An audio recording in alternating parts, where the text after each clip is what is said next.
ডালিউডের চিত্রনায়িকা পরিমণির স্বামীর সংখ্যা কয়জন সেটা সবারই অজানা। নানা সময় দেখা যায় অনেকের সাথে গভীর সম্পর্কে জড়ান তিনি। সর্বশেষ শরীফুল রাজকে বিয়ে করেন, তবে তাদের একটি সন্তান হওয়ার পর আলাদা হয়ে যান। এদিকে বিগত কয়েকদিন ধরে পরিমণির পাশে নতুন এক তরুণকে দেখা যাচ্ছে। পরিমণির ফেসবুক পেজে এই তরুণকে নিয়ে একটি ভিডিও প্রকাশ পেয়েছে। তাতে পরিমণি লিখেছেন, পৃথিবীকে জানতে দিও তুমি এই পৃথিবীর আলো। গেল সোমবার গ্রেপ্তারি পরোয়ানা জারি হওয়ার পর আদালত থেকে জামিন পেয়েছেন ডালিউডের এই নায়িকা। আদালতে জামিনের রায় শুনে সে সময় কেঁদে ফেলেন পরিমণি। ওই দিন পরিমণির সঙ্গে আদালতেও দেখা গিয়েছে ওই তরুণকে। আদালতে পরিমণির জামিনদারও হয়েছেন তিনি। কে এই তরুণ? যদিও সে শোবিজ অঙ্গনে বেশ পরিচিত মুখ।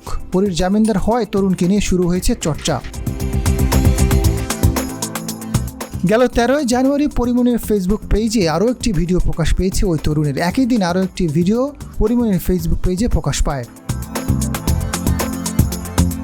চিত্রনায়িকা পরিমণি জানান, হঠাৎ করে সে ভীষণ অসুস্থ হয়ে পড়েছিলেন, যে কারণে আদালতে যেতে পারেননি। যখন শুনলেন তার বিরুদ্ধে গ্রেপ্তারি পরোয়ানা জারি হয়েছে, খবরটি যখন গণমাধ্যমে প্রকাশ পেয়েছে, তখনই শুভাকাঙ্ক্ষীরা পরিমণির সঙ্গে যোগাযোগ করেন। এমন পরিস্থিতিতে সব বন্ধুবান্ধবেরা তাকে সাহস জুগিয়েছে।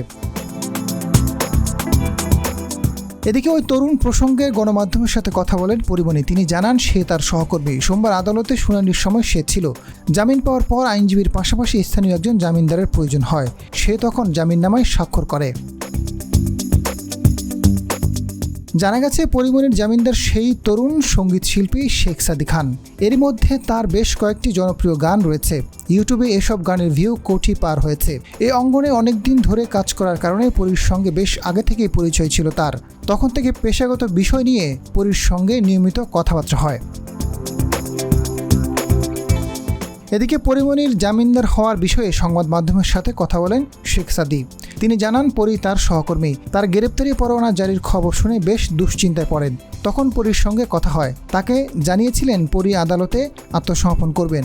জামিন হওয়ার পর তার আইনজীবী একজন জামিনদার হন। তিনিও আরেকজন জামিনদার হয়েছেন।